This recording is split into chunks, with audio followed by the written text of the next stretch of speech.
Meu carro está bem ali. A pressão da comunidade internacional está maior a cada dia. E Pinochet sabe disso. Estou preocupado com a reação dele.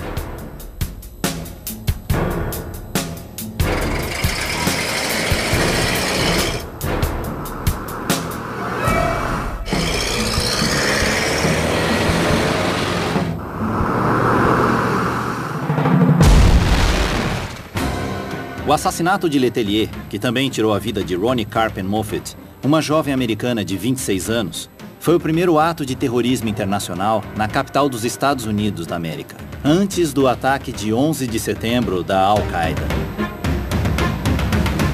Quem ia para o exílio e já estava vivendo aquela onda da ditadura dos anos 70, principalmente no Cone Sul, sabia que era muito perigoso. Mas nunca se pensou que isso se estenderia ao hemisfério norte para os Estados Unidos. Um governo latino-americano mandar uma equipe terrorista internacional para Washington era realmente uma coisa fora do comum. Com o tempo, as investigações conduzidas sobre esse caso e outros permitiram revelar o que representava a Operação Condor no Cone Sul da América.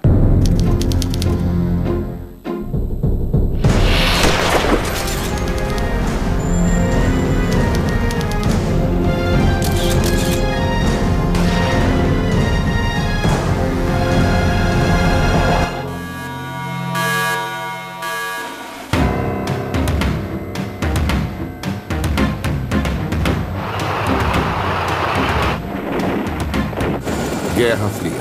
Os Estados Unidos e a União Soviética dividem o mundo em comunismo e capitalismo.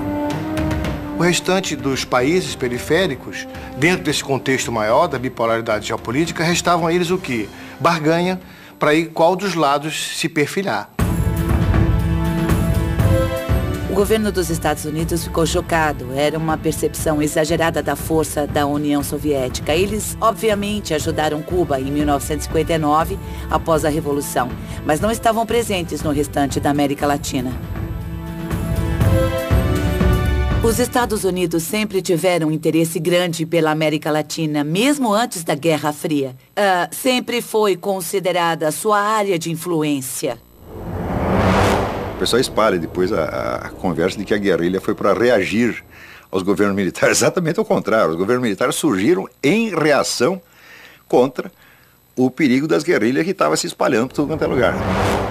Para o jornalista brasileiro Olavo de Carvalho, o apoio aos movimentos sociais era uma das armas usadas pelos comunistas na guerra pelo continente. Em 62, Cuba já havia plantado guerrilha dentro do território brasileiro. Surgiram em todo o país praticamente organizações que propunham a luta revolucionária através de uso de armas para construir uma sociedade diferente. O presidente Kennedy, depois da Revolução Cubana, perguntou: o que estão fazendo? O que vocês estão fazendo na América Latina?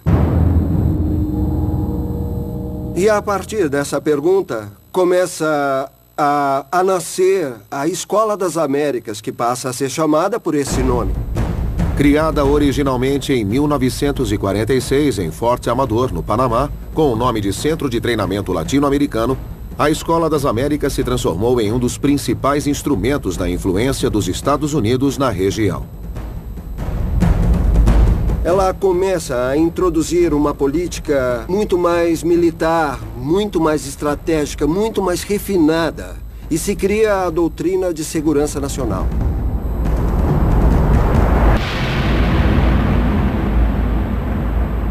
A doutrina de segurança nacional se dizia contra a insurgência, mas, essencialmente, todos os militares eram incentivados a vigiar suas sociedades.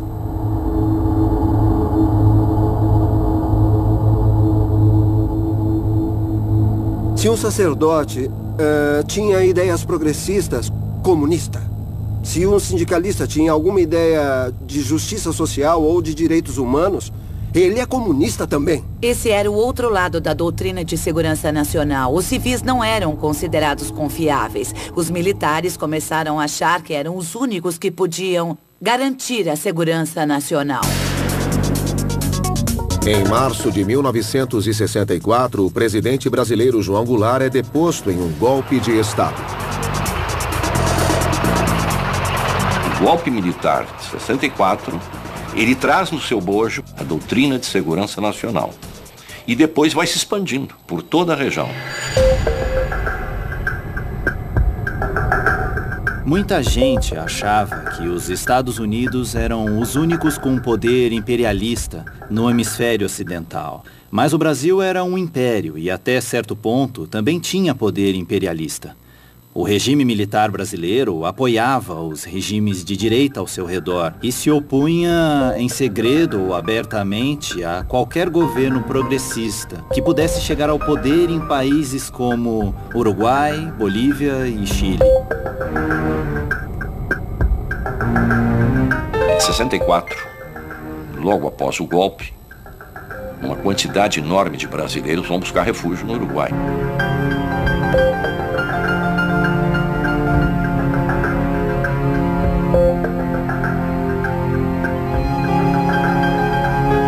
Acho que as pessoas que se exilaram no Uruguai, produto do golpe no Brasil, de alguma forma tiveram contato com as organizações de esquerda.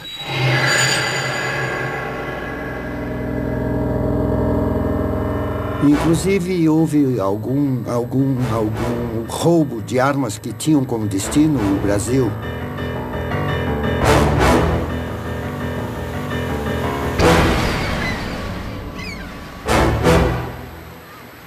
O agente da CIA em Montevidéu, Philip Age, registra no seu livro que em determinado momento eram tantos os brasileiros que a CIA não estava dando conta de monitorá-los a todos.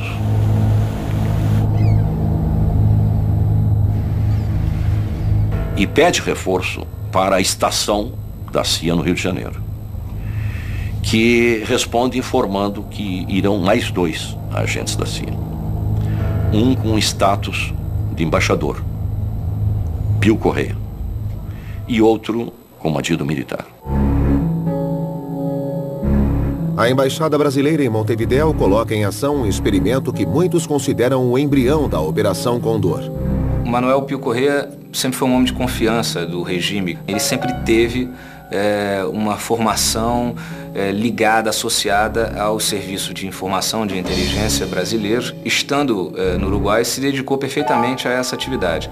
Conseguiu, aos poucos, criar uma malha de informantes que incluíam policiais, juízes. Em 2007, o jornalista Cláudio Dantas Sequeira descobriu documentos que revelam a criação de um órgão ultra-secreto de inteligência, criado dentro do corpo diplomático brasileiro, chamado CIEX, Centro de Informações do Exterior. O CIEX foi a primeira agência de informação criada sob o guarda-chuva do SNI, do Serviço Nacional de Informação. O Pio Correia, ele era tão autônomo, tão independente, que ele simplesmente usou a experiência do Uruguai para criar um serviço de inteligência que fosse muito além do Uruguai, que fosse para o resto do continente e para outros continentes também. Onde houvessem exilados políticos brasileiros, você deveria ter algum tipo de monitoramento.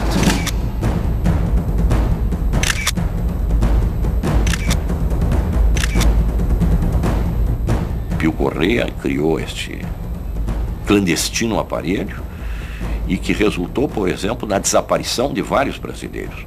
E, ao mesmo tempo, colaborou com repressões da Argentina, do Uruguai, do Chile e do Paraguai.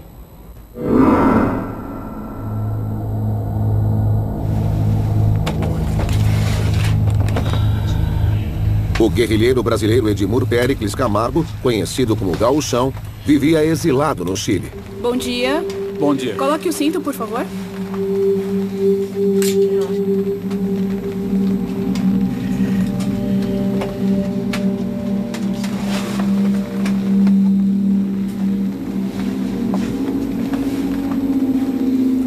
Senhor por Péricles Camargo? Mas num voo entre Santiago e Montevidéu, com escala em Buenos Aires, a polícia argentina deteve Edmur dentro do avião. Senhor, por favor, nos acompanhe. Não vai demorar muito. Não! Venha. Não! Às 3 horas da manhã, baixa um avião da FAB no aeroporto de Ezeiza, onde Edmur é colocado. Às 6 horas da manhã, este avião decola rumo ao Galeão. Edmur é desaparecido até os dias de hoje. O Brasil teve um papel muito importante ajudando a formar, junto com os Estados Unidos, o núcleo de Operação Condor. No início dos anos 70, o combate à ameaça marxista não respeitava mais fronteiras. Logo, todos os países do Cone Sul fariam parte da rede.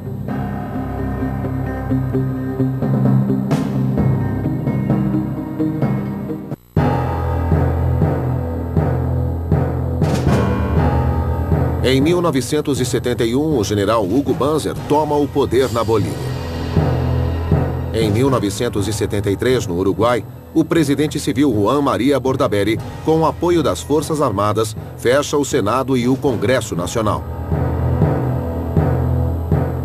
O Brasil interveio secretamente para garantir os governos militares de tomarem o poder na Bolívia e Uruguai e ajudou os Estados Unidos no enfraquecimento da eleição e governo de Salvador Allende, o primeiro socialista eleito democraticamente na América Latina e inclusive no mundo entre 1970 e 1973.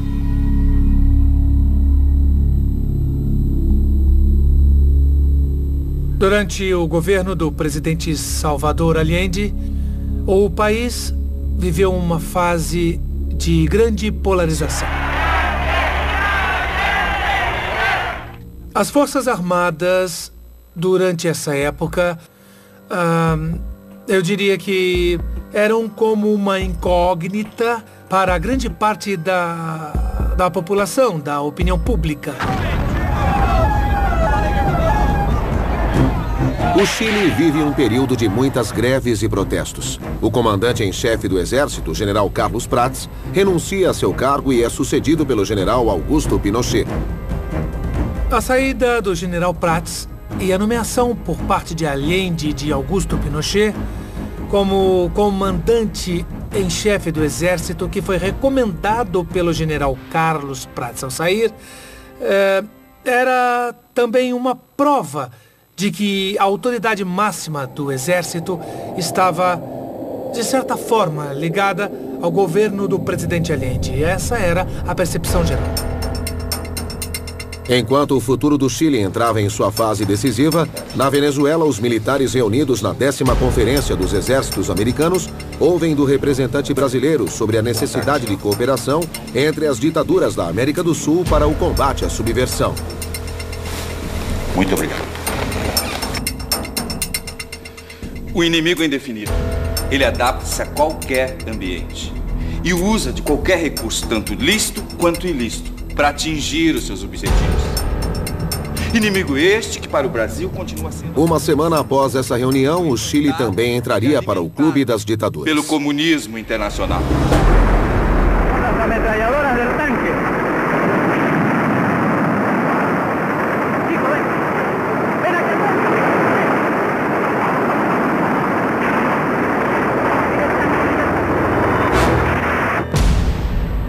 11 de setembro de 1973.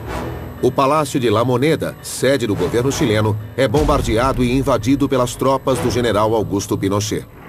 Salvador Allende é encontrado morto no interior do palácio.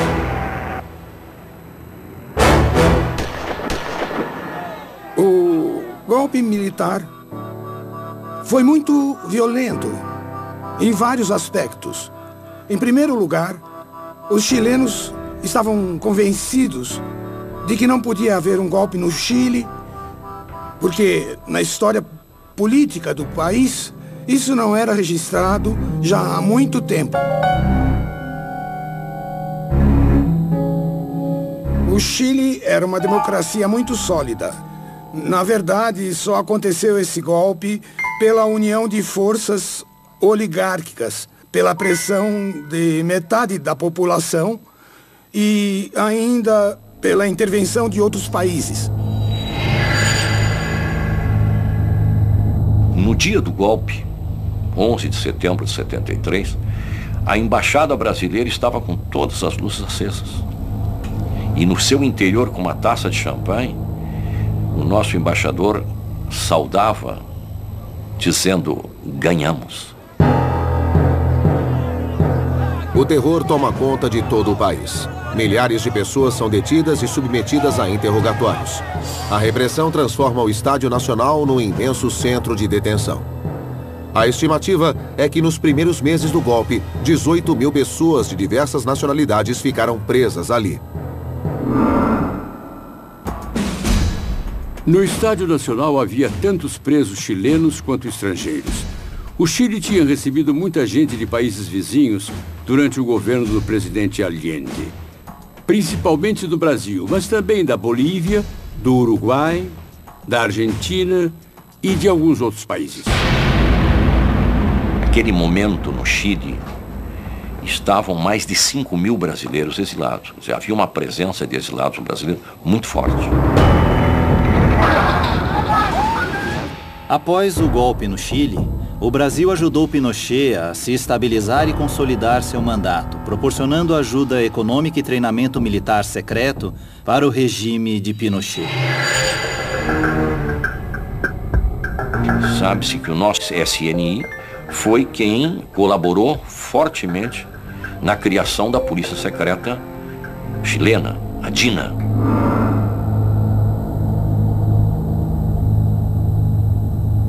DINA, Dirección de Inteligência Nacional. Controlada pelo temido coronel Manuel Contreras, a DINA se transforma numa eficiente máquina de repressão. Todos os países do Cone Sul tinham sua própria história. Só que o interessante é saber por que ocorreram tantos golpes militares ao mesmo tempo, no começo e na metade dos anos 70. Isso foi claramente um resultado dos esforços do Brasil em se associar e se cercar de outros regimes militares. E certamente dos esforços do governo militar chileno após tomar o poder em 1973 para apoiar a direita argentina e as forças militares para a tomada do poder lá. Nos meses seguintes, a operação estabeleceu novos parâmetros no combate àqueles que considerava seus inimigos.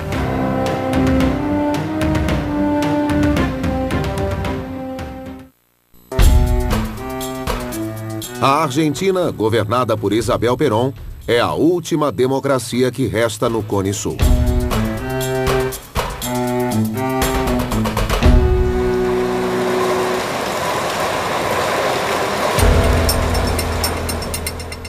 Mas nos bastidores, a operação repressiva que unia toda a região já estava instaurada.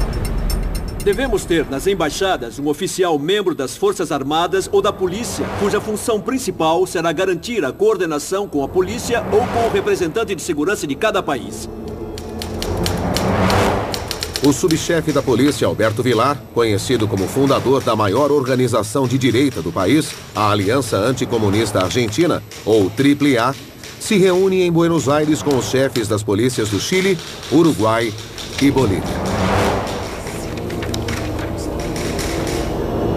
Nessa reunião, eles decidiram operar coletivamente com as diferentes organizações policiais, basicamente para perseguir pessoas que se encontravam exiladas e, de fato, existem casos que realmente começaram em 1973. Mas foi em 74 que a Operação Condor começou a tomar forma. E, apesar de não possuir formalmente um nome, já era possível ver esse tipo de operação em conjunto entre os países para sequestrar e torturar as pessoas e então mandá-las de volta ao país de origem. Esses foram os passos que ajudaram a criar a Operação Condor, que construíram os laços entre as instituições militares e as instituições da polícia secreta, e que colaboraram com a repressão violenta que conhecemos hoje como Operação Condor.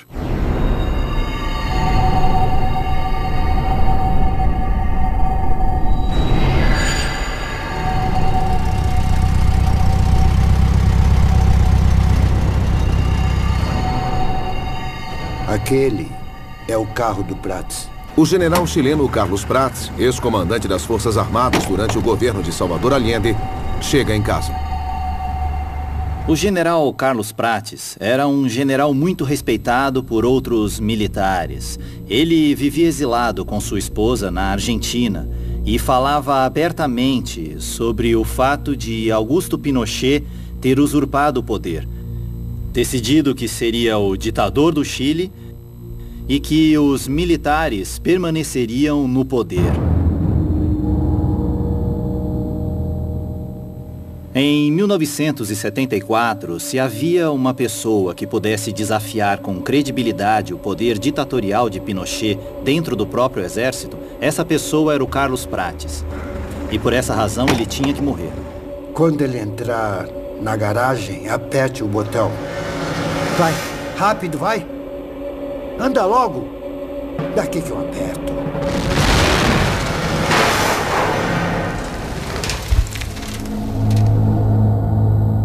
A morte dele e de Dona Sofia Cuthbert foi horrível. Todos podem imaginar o impacto de uma bomba de alto poder colocada diretamente no local em que a Dona Sofia estava sentada e bem perto do general Prats, que estava voltando ao carro para entrar na garagem do prédio em que morava.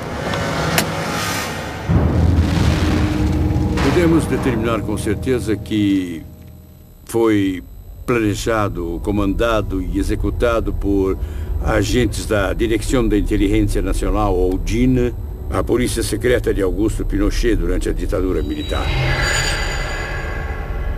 O executor material, quem colocou a bomba embaixo do carro, foi Michael Townley, um cidadão norte-americano que participou das atividades da DINA como agente civil.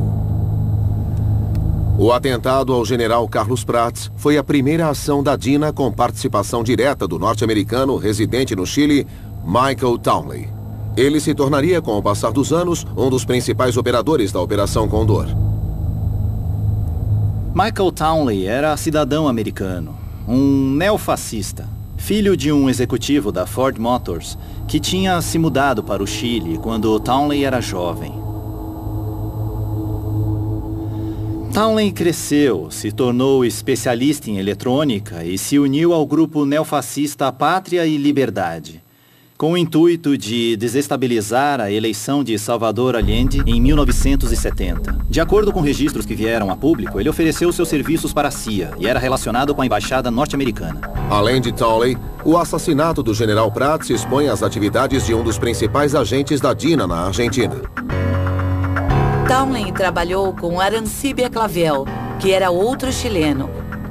Ele foi muito próximo da milícia, que era um grupo de direita do qual faziam parte os terroristas vinculados à AAA, que era a Aliança Anticomunista Argentina.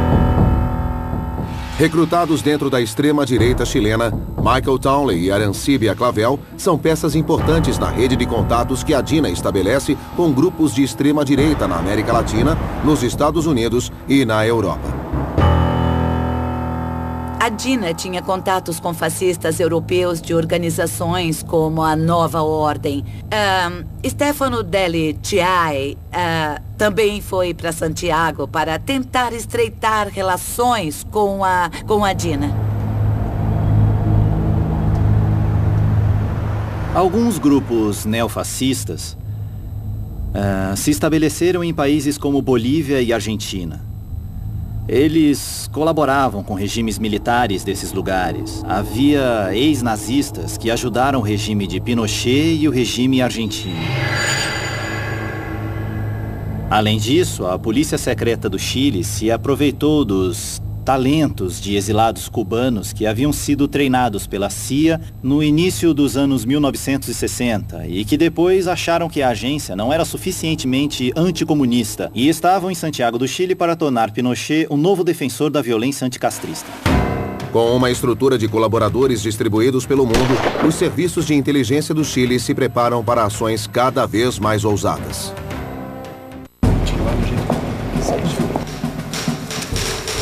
Para combater a internacionalização da repressão na América do Sul, os principais grupos armados de esquerda do continente tentam se unir para entrar em combate. E um dos principais articuladores desta ideia é o revolucionário argentino Roberto Santuccio. A inspiração política do meu irmão, Roberto Santuccio, e da Frente Revolucionária Indo-Americana Popular era levar adiante uma revolução latino-americana. O PRT tinha contato com os Tupamaros, assim como com o MIR, do Chile, e o POR, da Bolívia. Da união desses grupos nasce a JCR, Junta de Coordenação Revolucionária. A JCR foi uma coalizão de forças militares e políticas de esquerda do Cone Sul. Eles tinham escritórios na Europa, e isso se tornou um motivo de preocupação, principalmente para o chefe da polícia secreta chilena, Manuel Contreras. Para ele, se a esquerda ia se unir para se opor aos regimes militares do Cone Sul, então os serviços secretos das polícias desses mesmos países deveriam se unir e colaborar em uma operação secreta, obscura e sinistra para eliminar a JCR e todos os seus apoiadores. Em 1975, o meu irmão Amilcar, o mais velho dos irmãos, foi enviado pela luta de coordenação revolucionária para percorrer diversos países latino-americanos.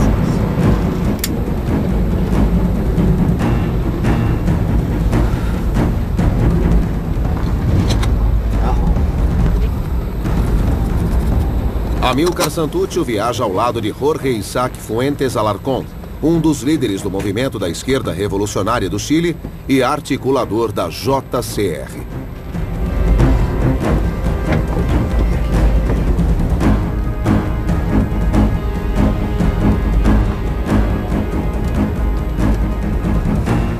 Olha, aqui. Venham comigo. Estão detidos. Por quê? Andem. Por quê? Qual é a acusação? Anda! Vamos! Calma, já vou. Você também. Eles chegaram ao Paraguai e lá haveria uma operação de contato com alguma força local que ia dar apoio logístico. Mas, por causa desses contatos, eles acabaram presos. Foi uma operação conjunta que envolveu argentinos, paraguaios, a embaixada norte-americana na Argentina e, inclusive, há documentos confidenciais indicando que um oficial americano informou aos chilenos sobre a captura de Fuentes Alarcón. E também falava sobre seguir 3 pessoas nos Estados Unidos que haviam sido mencionadas por ele, que estavam em sua agenda de telefone ou coisa do tipo. Isso é muito interessante, porque mostra que os Estados Unidos estavam participando da Operação Condor e que havia agentes que foram aos Estados Unidos para perseguir pessoas. Fuentes Alarcón é entregue para a inteligência chilena e mandado para a Vila Grimaldi, um dos mais temidos centros de detenção clandestina de Santiago. Ele foi mantido em uma espécie de caixa pequena na Vila Grimaldi. Foi lá que ele desapareceu, por isso achamos que ali foi o local de sua execução.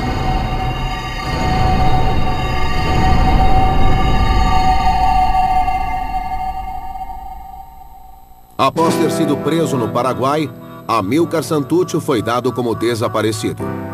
Mas um golpe de sorte salvou sua vida.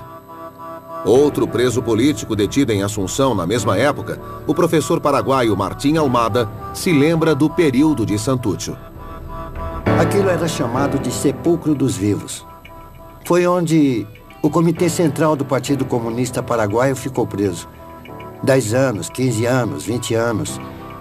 E ao lado, na cela vizinha, havia um argentino, Amilcar Latino Santuccio. Ali, Santuccio se identificou para um médico suíço da Cruz Vermelha, que exigiu que as autoridades paraguaias o declarassem como prisioneiro. Praticamente salvou a vida dele porque estava desaparecido. Não era declarado como preso.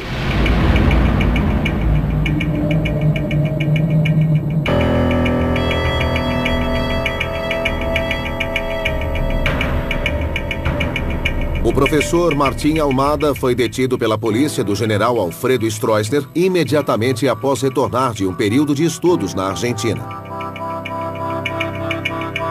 Eu fui levado a um tribunal militar integrado por adidos militares da Argentina, Brasil, Bolívia, Chile, Uruguai e militares paraguaios. Eu reconheci cada um pelo sotaque. Aí, lá, eles classificaram meu crime como terrorista intelectual. E por esse motivo, passei 1000 dias na prisão de Stroessner.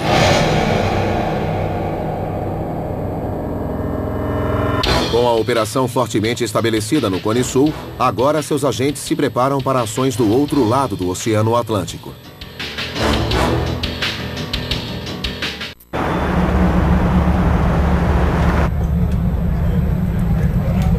A repressão no Cone Sul fecha o cerco contra seus inimigos, não só no continente, como também do outro lado do Atlântico.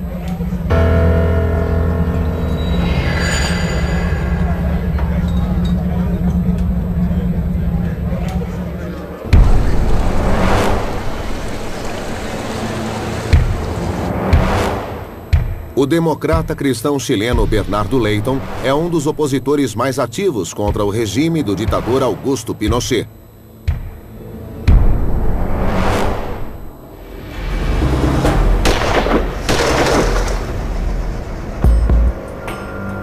Os tiros são disparados por assassinos contratados pelo norte-americano Michael Townley.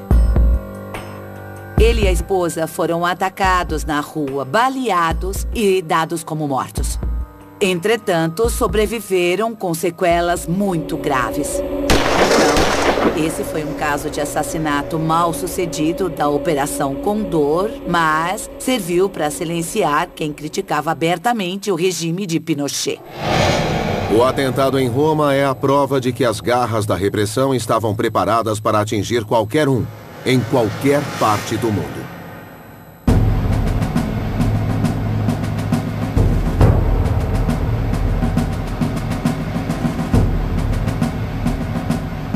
Os chefes dos serviços de inteligência da Argentina, Bolívia, Paraguai e Uruguai se reúnem na sede da Academia de Guerra em Santiago, do Chile. Enfrentamos uma guerra psicopolítica com a esquerda internacional. O anfitrião e figura central do encontro é o comandante da DINA, Manuel Contreras. Acreditamos que temos que contar em âmbito internacional, não só com um comando. No verão de 1975, Manuel Contreras, o chefe da polícia secreta chilena, percorreu a América Latina e veio aos Estados Unidos para se encontrar com um subdiretor da CIA, Vernon Walters. E então convidou os paraguaios, uruguaios e argentinos para a primeira conferência regional de agentes de inteligência do Cone Sul. Nossa proposta é montar um banco de dados único com antecedentes das pessoas, organizações e outras atividades conectadas direto ou indiretamente com a subversão. O Brasil participou da reunião em Santiago do Chile que formalizou a Operação Condor, que já era praticada, mas de maneira bastante informal.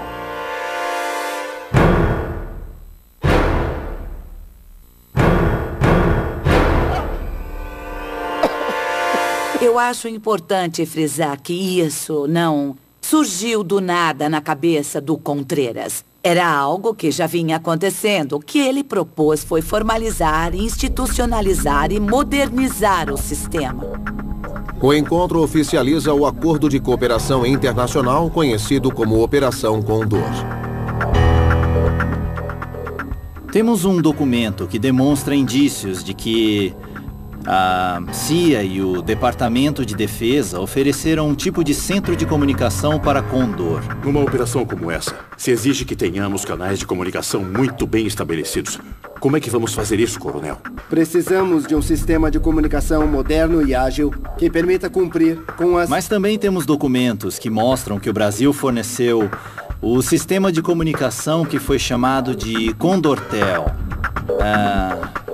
Para que os países se comunicassem secretamente e trocassem mensagens codificadas entre si. Moderno e ágil, que permita cumprir com as premissas de rapidez e oportunidade na entrega de informação. Além disso, eu acho que devemos estabelecer um arquivo centralizado de suspeitos. Algo como a Interpol tem em Paris. O Condortel, que também foi criado nesta reunião de Santiago, o Condortel necessitava, sim, de um bom sistema de informações. Estamos falando de 1975. As condições técnicas das informações na nossa região eram precárias. Quem estava mais avançado era o Brasil. E o Exército Brasileiro havia renovado o seu sistema de rádio. Já estava muito bem equipado. Equipado basicamente de aparelhos de rádio e telex, o sistema Condortel agiliza a comunicação entre os países membros da operação.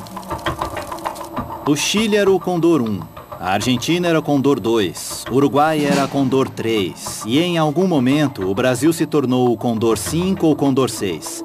O último país que se uniu à Operação Condor foi o Peru, no início de 1978.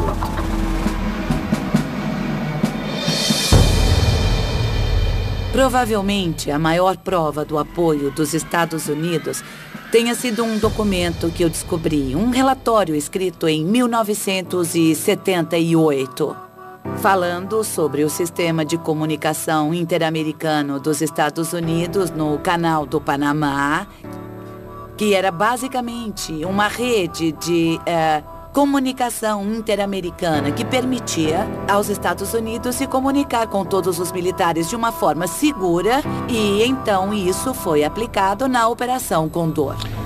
Foi um prazer. Até logo.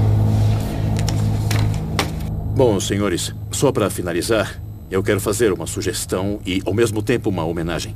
Eu quero propor que chamemos essa operação pelo nome símbolo nacional deste país. Coronel, minha proposta é Condor. Com equipamentos mais sofisticados e autonomia para atuar, a Operação Condor ganha força ainda maior com o golpe militar na Argentina.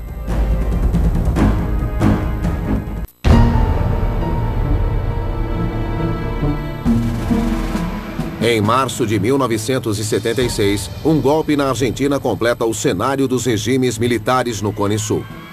Com o apoio da rede de informação da Operação Condor oficialmente instalada, tem início uma das ditaduras mais violentas da história da América Latina, sob o comando do general Jorge Rafael Videla. Em 76, a AAA praticamente se incorporou à ditadura. E eles tinham um banco de informação que foi reunido durante todas as últimas ditaduras. Então começou a repressão e eles tinham listas de pessoas dos movimentos, dos partidos e das universidades. Para a jornalista Estela Caloni, autora de vários livros sobre a Operação Condor, a Argentina se transformou em uma armadilha terrível para os exilados de outros países do Cone Sul. O maior número de estrangeiros desaparecidos aqui até agora é de uruguaios.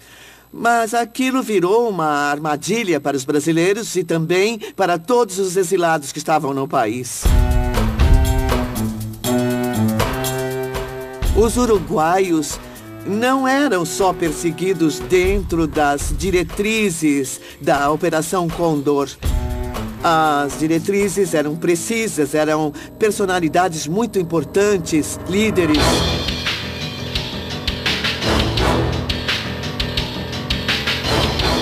Havia 3 níveis na Condor. Isso foi registrado e vem dos documentos que se tornaram públicos. O primeiro nível era a coordenação de inteligência. Devemos ter em cada embaixada um oficial membro das Forças Armadas ou da polícia. O segundo nível eram as operações de colaboração. Em outras palavras, as operações conjuntas para perseguir as pessoas. Vamos, calma, já vou. Você também.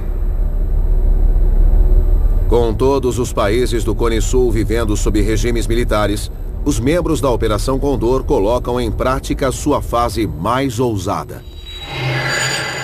O terceiro nível era a capacidade de assassinar líderes políticos. No final de 1975, e depois de uma série de ações já conjuntas, como o assassinato do general Carlos Prates e da esposa dele, isso vai marcar uma primeira ação conjunta dos militares chilenos com a AAA argentina e com certos órgãos de segurança do país. Para executar as ações da terceira etapa da operação, os países membros formam grupos conhecidos como Hunter Killer Teams. Quem são vocês? Paradinho aí! Que isso? Ficaram loucos? Os Hunter Killer Teams eram grupos com cerca de 10 ou 15 homens que tinham tarefas diferentes, mas que principalmente era perseguir suspeitos.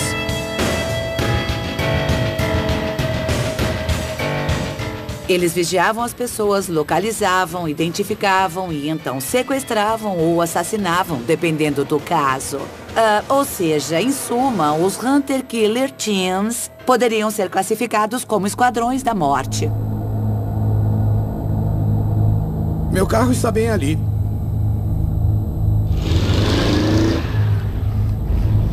O assassinato do meu pai foi executado por um braço fora do território. Em particular, agregado a outros grupos que operavam além de suas fronteiras. E é a razão de tudo.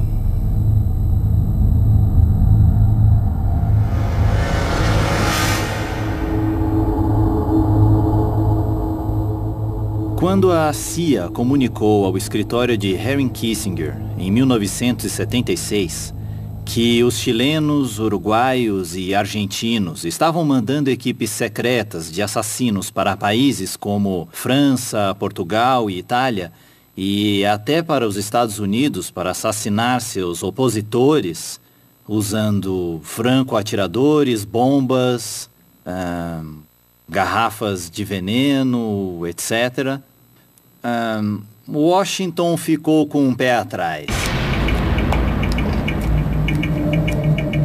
O que o governo norte-americano não podia imaginar é que sua capital seria o cenário da ação mais ousada dos agentes da Operação Condor. Eu diria até que em nenhum momento se pensou ou se percebeu que um ato de repressão daquele nível, como uma explosão no coração dos Estados Unidos, iria acontecer.